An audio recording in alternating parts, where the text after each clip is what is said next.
no time to talk. Music loud and women warm. I've been kicked around since I was born. You know it's alright. And welcome back to another Staying Alive podcast. Got something very, very different for you guys today. And we're going to discover lots more about the whole vaping situation and talk about that more with an aspiring candidate, Libertarian Party in Victoria today. So I know he's got a bit to say and we look forward to that. Now, please, if you want to know more about this topic that we talk about here on the Staying Alive, brought to you by Alive Advocacy Movement, hop over to our website. You'll see the scan code on the page now, or in the link below, depending where you're listening or watching this. So thank you once again for joining us. Let's introduce our wonderful guest, and welcome to the Staying Alive podcast for the first time, aspiring Libertarian Senator from Victoria, Jordan Dittloff. Thank you so much for joining us. Thanks for having me, Pippa. Look, so that's a big thing. It's a big thing, right? Going for a seat in the Senate in Canberra.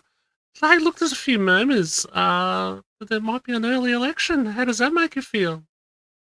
Well, to be honest, from a winning point of view, to try and actually get the seat, the more time we have, the better. But there is a part of me that secretly wouldn't mind the idea of having my life back a little bit earlier. Unless, of course, I win and then it unfolds on a whole new adventure. Yeah, exactly. The work has got to be done then. Yeah, wow. So look, tell us a bit about the Jordan Dittloff story. How did you come to be the aspiring Libertarian candidate? Yeah, so look, my journey to being a candidate to where I am today is definitely a very different one to, I would say, most political candidates. This time, 10 years ago, I was sitting in a prison cell. So that's, I know that's a pretty wild roller coaster of a way to start. But in my 20s, I struggled with drug and alcohol addiction. I had a small business that I bought way too young that failed under the weight of that and my inexperience. And basically that all culminated in my life unraveling in a very public way. And I ended up spending 27 months as a guest of the government. And at exactly that time, interestingly, that was the week before they banned smoking in prisons in Victoria. So I saw firsthand what prohibition looks like when it comes to tobacco. I got a bit of a sneak peek preview of what we're experiencing now out here in the real world. So, and because some of my offending was related to drug trafficking and so forth, I think you can probably say with a fair degree of safety that I might be one of the most firsthand qualified people to talk about black markets with you here on the podcast. Wow, that's pretty amazing. So you've come from there. You've turned things around in your life. That's pretty inspiring stuff. Well, yeah, look, it's an ongoing journey. You know, Pippa, it's one of those things. Anyone who's been involved in addiction and recovery from addiction will tell you it's never something that you're done with. You know, it's always an ongoing journey. And the same thing with making amends for my past mistakes. You know, like I'm committed to repaying people who were harmed back then by what happened, and I've gotten about 16% or so of the way through those repayments, and basically just every day is just putting your best foot forward and trying to be the best person you can be. But I'm now only a couple of weeks away from being admitted to legal practice, and I think life is about as night and day compared to what it was then as it could be. Yeah, so an aspiring lawyer, is that right? As well. Yeah, although again, if I'm successful at getting elected to the Senate, it might be the shortest legal career in history because I'd be admitted late this year and then potentially gone by May. So, look, but if the biggest problem I have is that I've got lots of amazing opportunities and exciting things that could happen, that's a very, very different life trajectory than what I might have thought. Yeah, from the wrong side of the law to the right side of the law, it certainly sounds like you've been on quite the roller coaster ride. I find it very interesting that a lot of people with legal or lawyer background, especially a lot of law graduates who are really seem to be more in tune with the current landscape of prohibition and bans and those type of things, reach out to me a lot more to say, hey, this this doesn't make sense what the government are doing. Um, and I guess I can sort of, with all due respect, sort of almost add you to the queue with that, Jordan. Um, Yeah, look, absolutely. I'm happy to be in good company. And I think a lot of younger people entering the law are probably a lot more acutely aware of some of the contradictions and even hypocrisies that can exist in the law because people now, young people who are finishing their law degrees, often they've experienced prohibition. They understand how black markets work. It's not like it's a big, scary thing that nobody's aware of. But lawyers also are very, very aware of how the law can be a very blunt instrument. And there's nothing inherently moral or right about the law. The law is written by people, and sometimes the people who are responsible for writing laws are very bad at their job.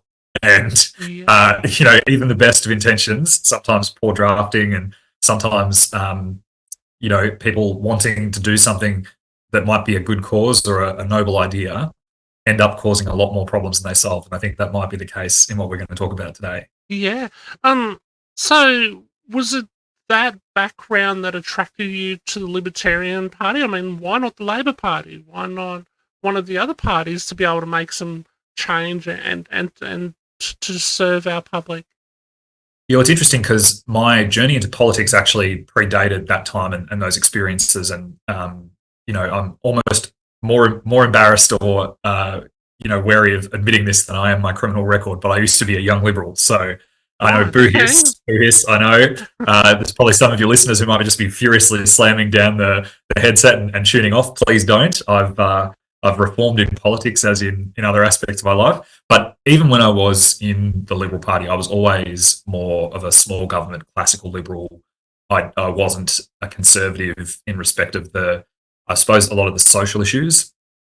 And I always liked to listen to what the quality of the idea and the outcome that was being proposed rather than who it was coming from. I think a lot of people in major party politics are a lot more interested in who is saying it rather than what it means. And that whole red team bad, blue team good sort of political football tribalism, that really never fit with me. And then when I found out about libertarianism and sort of found that language to describe who I was and how I was, that I was very much just applying the principles of wanting the government to leave the economy alone, yes, but also leave me alone in my private life, in the bedroom. So, that's the sort of libertarian way. We just apply those principles consistently. Look, it's no secret in Australia right now. There are people listening and watching this today going, "Who the hell are libertarians? Never heard of them." Look, we are damn well sick of this red and blue type of party, bipartisan politics, and look, all the Greens are they're Labor light, and there's these type of attitudes out there. Not to say that I share them. Um, and people I see on X and other forms of social media just absolutely screaming out for a viable third option. Look, some people might think that One Nation might be a third option. I mean, a real serious option, one that can actually challenge to take the place of government, really form a government. Um, Mm. look, why? Why the Libertarians? Are they just going to be another? Are they just another fringe party? Yeah, well, look, I think we have to start by looking at what we have now. And as you say, this week is the best example, the best time we could ever be talking about why that need for change exists. When the majors agree on something, and this week they've agreed on social media restrictions for kids, and they've agreed on ramming through changes to donation laws and expenditure laws in politics that really serve them very well and are basically a tactic to try to beat the Teals and other challenges to their monopoly that they enjoy.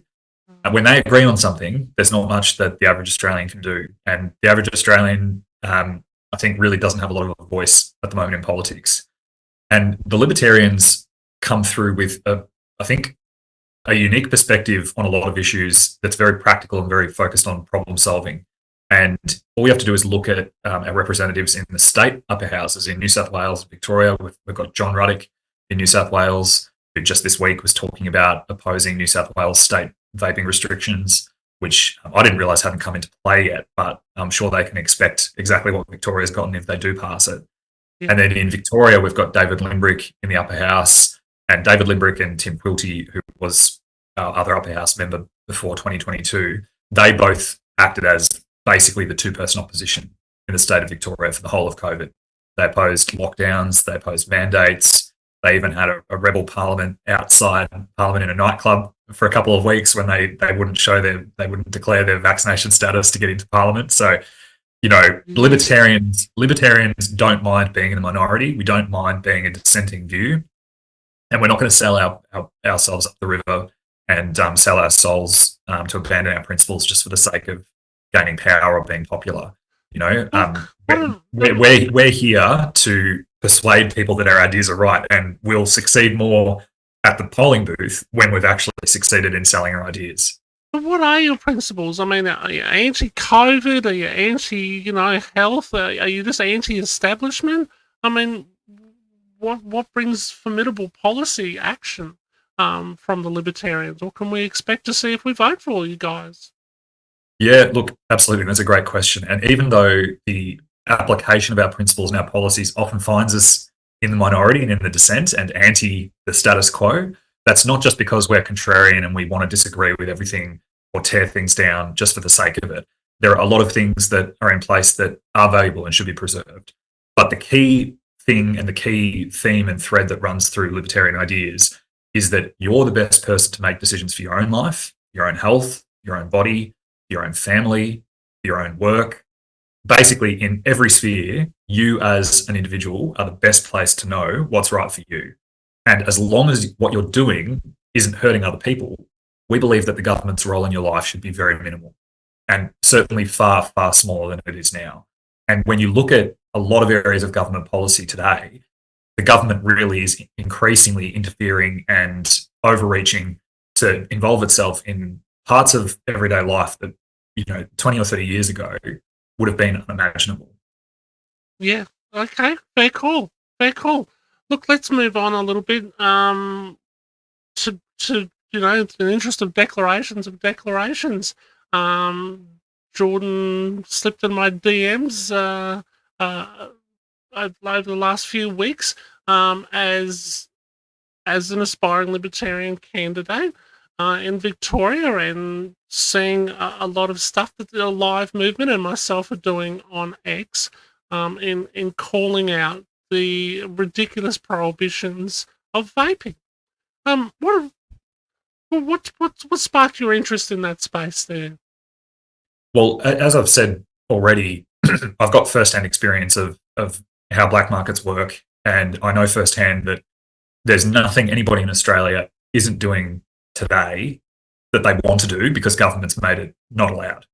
Anyone who wants to smoke or smoke cannabis or use heroin or whatever, anyone who's doing those things in Australia today isn't doing them less or worried about the fact that the government said they can't do it. All that's happening is you've got some areas of the market here in Australia that are governed or regulated by organised crime. That's the reality.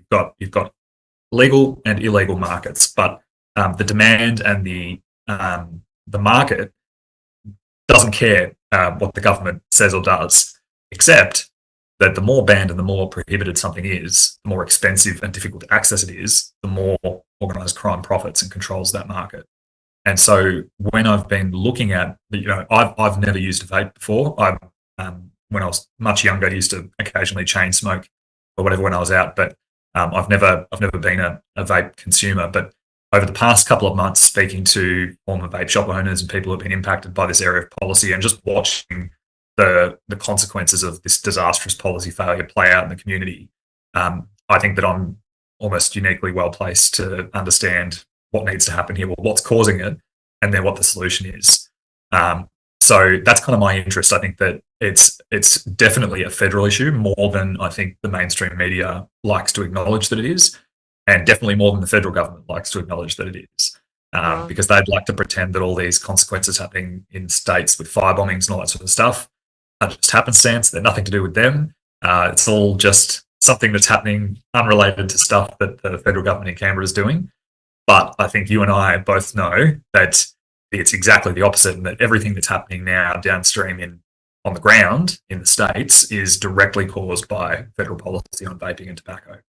Very cool. Interesting you say that regarding being a federal interest issue. Let's just flick over to a little something something that Ross Cadell said yesterday. Put your ears on here, Jordan. Let's cross and have a look now. Regarding therapeutic amendments for the vaping 3 months ago, at the end of the inquiry, I asked the department, what does failure look like? And they said, we haven't looked at that. Well, they can look out the window and they can see what failure looks like now. Failure is 150 fire bombings of businesses throughout Australia. Failure is only 3,500 vapes going across the counter at pharmacists in the last month. Failure is 1 in 100 pharmacists agreeing to do it because they don't want to be firebombed. Failure is 400,000 vapes a month being caught illegally, and that's only the tip of the iceberg. I'm all for small government, but when it comes to outsourcing our nicotine consumption, I do not want to give it to organised crime. I do not want to outsource what goes into nicotine products to organised crime gangs, most of which have come out of China, on what they give our kids still and what they give our people in Australia who are trying to get off nicotine and smoking. Since this, it's estimated 100,000 vapers have gone back to smoking. And I hear the government says, we are fighting big tobacco. You are driving people back to big tobacco. You are driving people to criminal enterprises. This is what failure looks like. We look at Sweden in comparison, where for the first time they are equivalent to smoke-free, less than 5% smoking occupation. And they have done it through pouches, they have done it through vapes, they have done it through other nicotine replacement therapies. That is what success looks like. What we have now is an absolute abrogation of our duty to keep our people safe, keep our businesses safe, keep our pharmacists safe. In Newcastle, I have a constituent. They do not have a vape store in their commercial building. They have a hairdresser and some residents. They cannot get insurance because next door to them is a vape store. What are we becoming when honest businesses can't get insurance because of government policy? Thank you, Senator. Yeah, so some damning words from Ross Cadell there. What do you make of that? Yeah, look, I'd agree with everything you said. I think he's put it very well in that succinct 2 minutes. There's a lot to be laid at the feet of our health minister, Mark Butler, although I've taken to calling him Narc Butler because I think that his prohibition policies are really, he's looking at the 20s like they're a how-to guide rather than a warning manual. And we're just seeing our society basically paying the price for that. Yeah, look, I think one of the biggest things right now is that a lot of people are hearing big tobacco are hooking a whole new generation to vapes. Now, that just simply isn't true. We wish it was. I mean, big tobacco killed my grandmother. I'm sure there are people who have lost loved ones prematurely to the god-awful perils of smoking. However, who is supplying the teens? Who are supplying the approximate 4% of teens vaping on a daily basis across Australia that are preventing the 96% of adults who are vaping as a way to reduce harm as a nicotine delivery device? Yeah, look, absolutely. Well, the fact of the matter is the problem right now is, I believe, that parents across Australia are very fairly and justly to be morally outraged about the vaping and about being angry towards big tobacco, because that's what our health minister, Mark Butler, has basically perpetuated. But the fact of the matter is that the market actually rose as a result of prohibition measures. Yeah, well, both prohibition, Pippa, but also the sort of silent, unacknowledged policy thing that a lot of people, even people very active in the vaping advocacy space, are slow to acknowledge, is that the other side of this coin that you can't escape is that tobacco excise has gone up by ridiculous amounts in the last 10 years. I was listening to David Librick talk to Dr. James Martin last night on an X Live, and he said that the price of retail cigarettes has doubled in the last 10 years. And that's in large part down to increases in tobacco excise. And what that's done is it's created this ecosystem and this vacuum which organised crime can come in and fill and undercut the government because they're not paying this excise tax, and they can make a handsome profit selling tobacco to people who can't afford to pay for legal tobacco because the government has priced them out of the market. Look, should we feel sorry for big tobacco? I mean, genuine big tobacco companies. I mean, we probably shouldn't because morally they've done some bloody awful things in history, right? History has taught us that. But should we feel sorry for them because they're literally being shut out of the market and replaced by organised crime? Who have Well, I don't think feeling sorry for them is necessarily the right way to think about it. But from a pragmatic point of view, if you're looking at what is the lesser harm, what is the best outcome for Australian society, I think a reasonably taxed, regulated, legal tobacco industry, where yes, you have businesses like Philip Morris and British American Tobacco and Imperial Brands and others servicing that market legally and profiting from it. And I don't think anyone should smoke. Like I said, I've not smoked myself. It's obviously objectively bad for your health. But I also think that in line with the principles we were talking about earlier, libertarians believe that if you are choosing to take risks or choosing to make choices about your own health and your own body, then you should be allowed to do that. And what we've got right now, because some people would rather organised crime be massively profitable than big tobacco be a little bit profitable. Ultimately that's, even if it's subconscious, that's where our policymakers and our politicians are at. They hate big tobacco so much, and they're so fixated on achieving this, like Senator Goodell said, this smoke-free, less than 5%. But the way they want to do that is they're not going about it the right way. They're not going about it the way that Sweden has, where they're using proven evidence-based smoking alternatives and smoking desistance like vaping, like pouches, all that sort of thing. The way that Australia is going about it is that they're just going to war with legal tobacco, and they're not solving the underlying problem at all. Yeah, look, there are innocent lives being absolutely, well, there's been a couple of bad shootings, and there's been some bad stabbings, and we're seeing teen crime escalate on the back of this poor tobacco policy. We've seen prices escalate, and then hence organised crime helping fill the void of affordability, if you like, in the Australian tobacco and nicotine market, to the point where they literally control more than 50% of the total nicotine products market.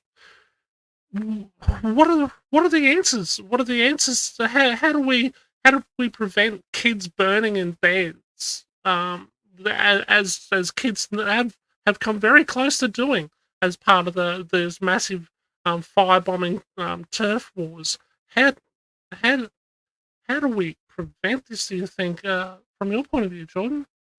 Well, look, Pippa, if you were to wave a magic wand and tomorrow we had the very first libertarian government, and you had a libertarian health minister stepping into Mark Butler's desk and office as he's cleaning out his desk and leaving, then, well, yeah, no, it's a nice thing to think about, isn't it?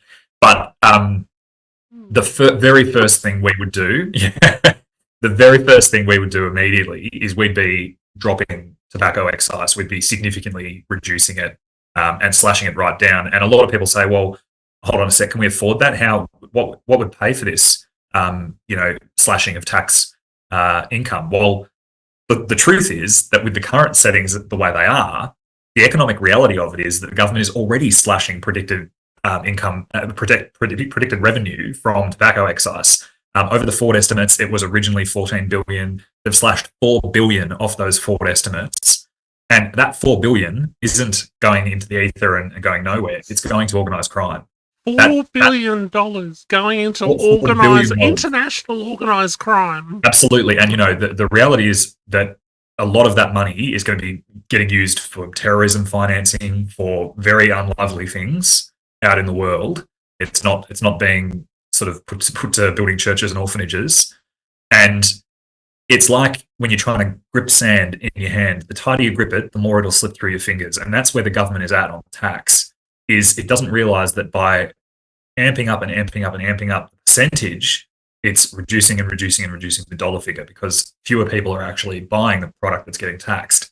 So it's diminishing returns. We're seeing the Laffer curve play out in real life. If anyone knows their economics, I'm not going to bore anyone listening casually to that, but the truth of the matter is that we could significantly reduce the percentage of excise tax and have a much bigger dollar figure take of a legal market that was not being undermined by organised crime. So that's on the tobacco excise side of things. So that's basically to try to basically break the organised crime business model on the illegal tobacco side of things. Right. And then the other thing we would immediately do is we would return a legal, regulated consumer market for adults in vaping.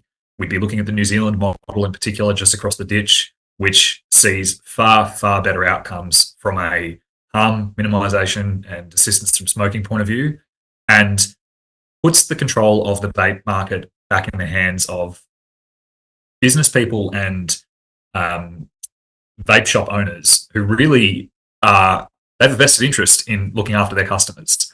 They have a vested interest in making sure that the products they're selling are high quality, both physically in terms of the technology they're selling and in terms of the impact and the contents of liquids and other things that they're selling. I've been speaking with a whole heap of former vape shop owners, and every time I speak with them, you can see how passionate they are about the products they're selling and how much they want to look after their customers. Hang on. Vape shop owners. I mean, we're talking about the guy down at the corner convenience store selling vapes. Are you talking about those type of vape shop owners, that are passionate? Because I reckon they just want to sell as many as they can.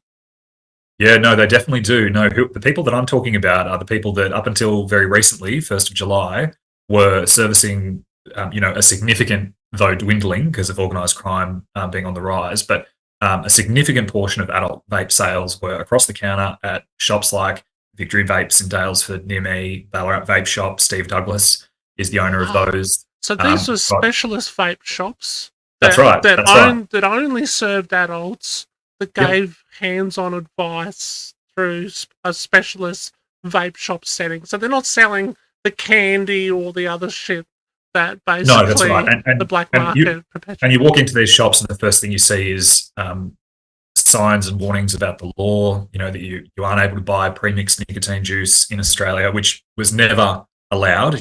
Like on 1st of July, really very little became illegal except that it became illegal for these people to service their customer base. And so organised crime got 100% boost to their market. But all of these guys, when vapes first began getting phased out and it became clear the legislation was going to pass, many of them were really distressed because their customers were calling them and asking them what to do. And they're a real community hub as well for people who choose to use vapes. And the truth is that the adult consumer market in vapes is a very specialised, very sort of niche market. There's always new trends, there's new flavors, there's new machines and elements of the vaping sort of technology that people want to get and have access to, and that's never going to be serviced by someone selling a pre-made product across the counter in a pharmacy. And the people that we need to get organised crime under control and to keep the community safe are these people who have a vested interest in caring. And I think we need to basically put these guys back in charge instead of organised crime. Yeah, well, look, can we trust the people? Can we trust, ordinary small business Australians to do the right thing? I mean, look how it's turned out so far. We've got the youths vaping and being hooked to a whole new generation of vaping. But of course, we know that the fact of the matter is it wasn't the specialist vape shops that were doing this. It was the results of prohibition, the stifling of access to get hold of nicotine products, where essentially it was a de facto prohibition that really saw the rise of these products.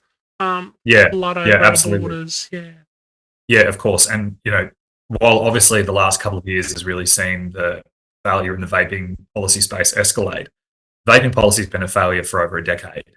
You know, it really has been a space where the federal government has been the architect of everything that's happening now, and I think their own demise. And every policy problem you could, or every symptom you could point me to, or I could show you a government intervention gone wrong when it comes to vaping policy here in Australia. So, and my answer to your question about can we trust business owners is that the beauty of the free market, you know, and if it's a regulated free market where there's some quality controls and things like that in place, even more so, is that you don't need to trust people. All you need to know is that it's in their best interests to provide a benefit and to look after their customer. And that's the beauty of the market, is that you know that anyone who runs a lawful vape shop that sells a product that hurts or harms their customer, that breaks the law, that develops a bad reputation, they will go out of business, instead of because the government signed them into being illegal with the stroke of a pen. But, you know, real businesses out in the real world selling lawful products rise and fall all the time. They'll find niches and specialties. Some will sell, you know, lower end entry level products. Some will sell specialty products that might appeal only to one set of the market or another. And underlying all this is that principle of mutually beneficial exchange, that these shops are servicing a demand and competing, you know, by competing by price and customer service instead of competing by firebombing and violence, which is how organised crime often competes, for people's business. And if they don't do a good job of that, then they'll disappear. Sounds like it's all too sensible. It sounds like a sensible and rational way about going about things. But yeah, you'd be amazed with the amount of conversations I have with people out on the campaign trail, especially Australians who are sort of like, you know, in their late 40s, 50s or onwards. We'll talk about their ideas and they go, oh, that just sounds like common sense. When you're talking to younger people, they're like, oh, what are you talking about? Like, I've never heard of something as radical as this. But, you know, I think it really does just come down to the government not, you know, the adults aren't in charge. You know, they really don't know what they're doing, or they do know and they don't care because their interests are not necessarily on the evidence-based outcomes. What do we say to the old school tobacco controllers in Australia? We can't go backwards, they say. We can't cut taxes on tobacco. Don't be silly, Jordan. You can't follow these fringe parties. They don't know what they're talking about. We've been in this space for over 20 years fighting big tobacco. We know what we're doing. What do you say to those type of people? Well, I say that their goal shouldn't be fighting big tobacco. Their goal should be reducing harm for people from tobacco. And those are two very different goals. And I think that a lot of people in the public health space and I suppose the quit lobby, if you want to call it that, that's probably a good term for it. You've got to remember that these people have, as you say, for the last 20 or 30 years, carved a living out of this. They benefit from government grants and funding. The last people in the world who actually want to go to a 0% smoking rate would be Quit Australia, because they would be defunded. So you've got this professional lobbyist industry that at times is having conflicted priorities and is not necessarily putting the best interest of Australians first. And as for we can't go backwards, I just completely reject that. There's a sort of a old Indian saying of it's called a monkey jar trap. I don't know if you've ever heard this story, where you've got a jar where the jar is wide enough that a monkey can put its hand with a palm open through the roof of the jar into the jar. Right. And then there's food in the jar, like a banana or some rice or whatever, and the monkey grabs it and it can't get its fist out of the jar with the fist clenched, right? And all the monkey needs to do is let go of the food in the jar and it's free. But it won't do it. Instinct will prevent the monkey from doing it. And the federal government is that monkey clutching excise tax. And it can't let the excise tax go and lower the percentage, because that is just against its instinct. But all it needs to do is let go, and it can take its hand out of this horrible scenario we've found ourselves in. So, sorry, I know that's a bit of a detour, but I love that. That's fine. I love that metaphor. It's yeah, I get it. It's big Miss Butler prohibition on nicotine or consumer nicotine products that is literally causing all sorts of problems, economic problems, firebombing problems, results of organized crime, and worse. And just doesn't appear that there's going to be anything different coming out of our current government than this, dare I say, Well, policy failure. Yeah, 100%. And we've got to remember that that really doesn't matter whether it's, like we talked about before, whether it's blue team or red team, because the Liberals were the ones that set us on this path of the prescription model originally. And the very first failures in vaping policy were absolutely from the Liberals. And there's no real sign in my mind that they will commit to the sort of change that will be necessary to really solve this problem. Like, they've made noises and said, we're getting in, we're going to revisit this and we're going to overturn the ban. But that doesn't solve the underlying problem. And I suspect they'll be very, very reluctant to tackle, as I said, the elephant in the room of the tobacco excise, because they've got bills to pay. But I think, like, there's also the ego and prestige dimension of it, because Mark Butler wants to go to these summits and conferences and talk to his peers in public health and his, fellow health ministers and say, well, Australia is doing this and we're at the forefront, and, and they're looking at what other countries are doing. And sometimes I think it's just more a case of, oh, well, what can we do to show that we're still taking this seriously and doing something? And like the last 2 weeks, we've seen a great example of that with this health warnings on individual sticks of legal tobacco. So you're going to buy a pack of cigarettes, you're going to pay all the tax, you're going to see all the warnings on the cover, all that sort of stuff. You're going to open up that pack, light a cigarette, and then you're going to see on the filter on the end, causes 16 cancers, smoking kills, all that.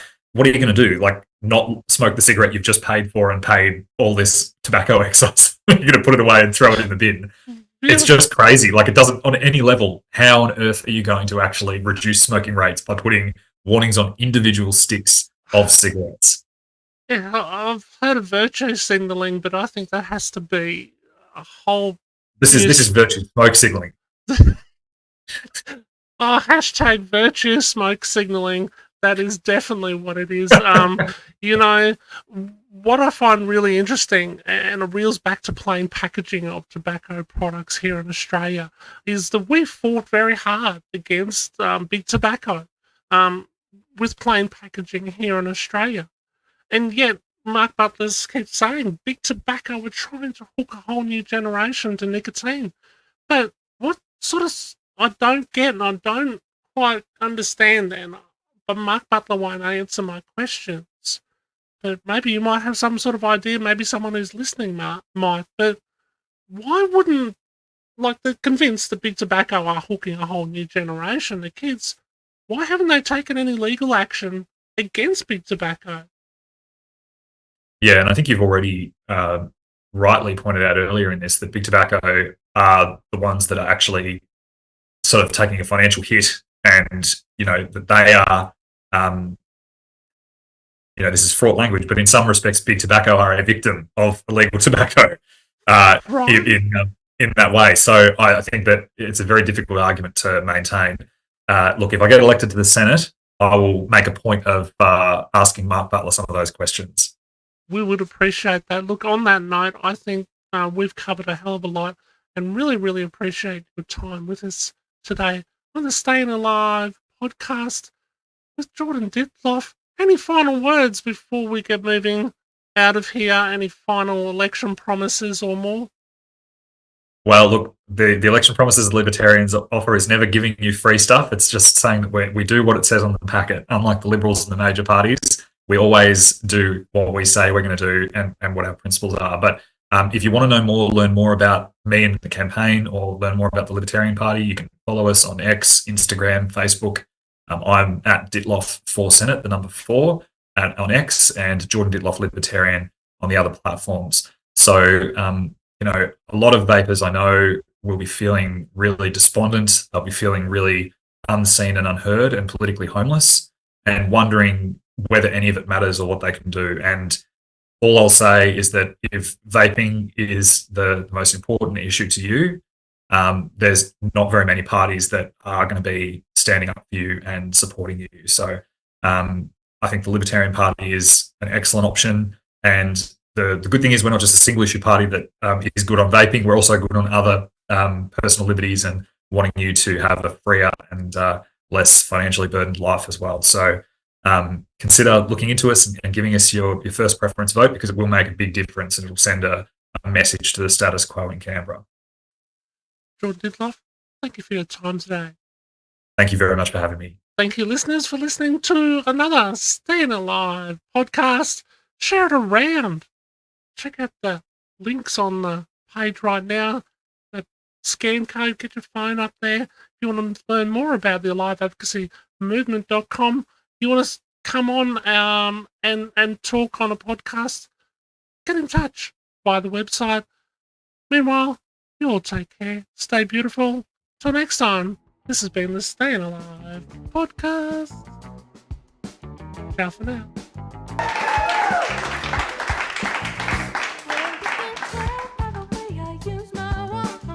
Don't forget to head over to Alive Advocacy Movement.com. Follow us on all the social medias. We're on Facebook. We're on X. We're on Instagram. We are even on TikTok now. Go figure. Go and check it out.